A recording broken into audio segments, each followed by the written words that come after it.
কবি নৱকান্ত বৰুৱাৰ মৃত্যু দিৱসত নগাঁৱত দলঙৰ কবিতা 14 জুলাই দেওবাৰে কবি নৱকান্ত বৰুৱাৰ মৃত্যু দিৱসত নগাঁও চহৰৰ ৰন্তকান্ত বৰকাকতি দলঙৰ ওপৰত দলঙৰ কবিতা শীৰ্ষক এটি কবিতা পাঠৰ অনুষ্ঠান অনুষ্ঠিত হৈ যায়।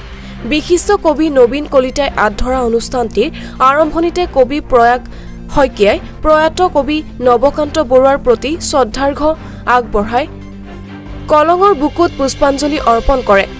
উক্ত দলঙৰ কবিতা অনুষ্ঠানটিত একুৰিৰো ওপৰ কবিয়ে অংশগ্ৰহণ কৰি অনুষ্ঠানটিৰ সাফল্যমণ্ডিত কৰি তোলে। অনুষ্ঠানটিত প্ৰয়াত কবিগৰাকীলৈ সন্মান জনাই দুটি কবিতা আবৃত্তি কৰে পুৰবী শইকীয়া আৰু নিৰ্মালী বৰাই। লগতে গীত পৰিৱেশন কৰে প্ৰফুল্ল বৰা, কুমকুম বৰুৱা, উজ্জ্বল জ্যোতি দাস, কবি নৱকান্ত বৰুৱা আদি বহু কেইজনে। উক্ত অনুষ্ঠানতে কলঙৰ ওপৰত চমু বক্তব্য ৰাখে শিক্ষাবিদ পৱন বৰা আৰু সংগঠক দুলাল বৰাই। নগাঁৱৰ পৰা বিভূতি বৰাৰ ৰিপৰ্ট, বটদ্ৰৱা লাইভ। নমস্কাৰ। কলংখনক আচলতে মই ভাল পাওঁ, মোৰ দৰে হাজাৰ হাজাৰ লোকে ভাল পায়, কবি সাহিত্যিকসকলে ভাল পায়। সেইবাবে আমি আজি এই অনুষ্ঠানটো দলঙত কবিতা পাতিছোঁ। আজি প্ৰয়াত নৱকান্ত বৰুৱাৰ স্মৃতি দিৱস। প্ৰয়াত কবিসকলৰ কবিতা পাঠেৰে এই দলংখন আজি জীপাল কৰি তোলা হৈছে। আৰু আমি এটা আশা কৰোঁ, আজি যোৱা 30 বছৰ ধৰি আমি এই কলং প্ৰাকৃতিকভাৱে ভুৱাবৰ কাৰণে আমি চৰকাৰক আৰু ৰাইজক অনুৰোধ জনাই আহিছোঁ। আমাক কলঙৰ দুইফালে দুটা ডাঙৰ মাথাউৰি লাগে, কলংখন দ হ'ব লাগে। আমি ব্ৰহ্মপুত্ৰৰ হাতীমূৰাৰ যিটো বান্ধ, সেই বান্ধ আমাক নালাগে। প্ৰকৃততে আমাৰ কলঙৰ দুইফালে দুটা মাথাউৰি লাগে, যাতে পানী মাজে মাজে আকৌ কলঙলৈ যাব পাৰে। আৰু কলঙৰ পাৰত যিবিলাক বিদ্যালয়, ধৰ্ম মন্দিৰ বা বিভিন্ন ব্যক্তিসকলে দখল কৰি আছে, সেই দখলমুক্ত হ'ব লাগে বুলি মই ভাবোঁ। আৰু সেইটো হ'লে আমি নতুন প্ৰজন্মই এই কলংখন আকৌ দেখিবলৈ পাব।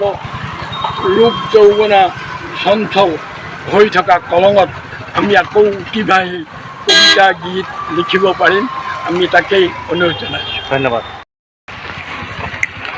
1926 চনতে জন্মগ্ৰহণ কৰা আমাৰ প্ৰিয় কবি নৱকান্ত বৰুৱাৰ 2002 বৰ্ষৰ 14 জুলাইত তেখেতৰ কায়িক অৱসান ঘটে। আচলতে কায়িক অৱসানেই শেষ নহয়। মহাত্মা গান্ধী কৈছিলে যে আত্মাৰ কেতিয়াও বিনাশ নহয়, আত্মা কালি আছিল, আজি আছে, কালিলৈও থাকিব।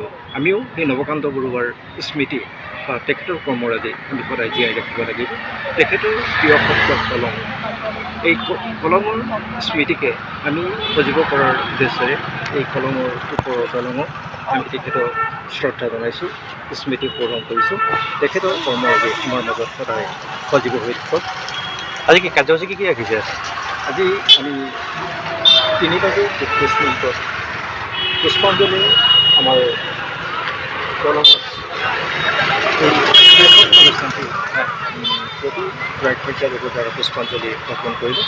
তাৰপাছত এই পৃথিৱীৰ কবিজনৰ স্মৃতিত তেখেতৰ কবিতা, প্ৰয়াত কবিসকলৰ কবিতা গীত মাতেৰে আমি অনুষ্ঠানটো সজীৱ কৰাৰ প্ৰয়াস কৰিলোঁ।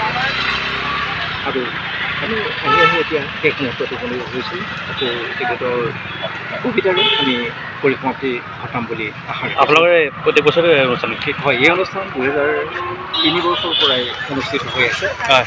আৰু প্ৰতিবাৰে এই দলঙৰ ওপৰত আমি তেখেতক স্মৃতি কৰি অনুষ্ঠানটো সজীৱ কৰাৰ চেষ্টা কৰিছোঁ। তেখেতৰ কৰ্মৰাজি জীয়াই ৰখাৰ প্ৰয়াস কৰিছোঁ।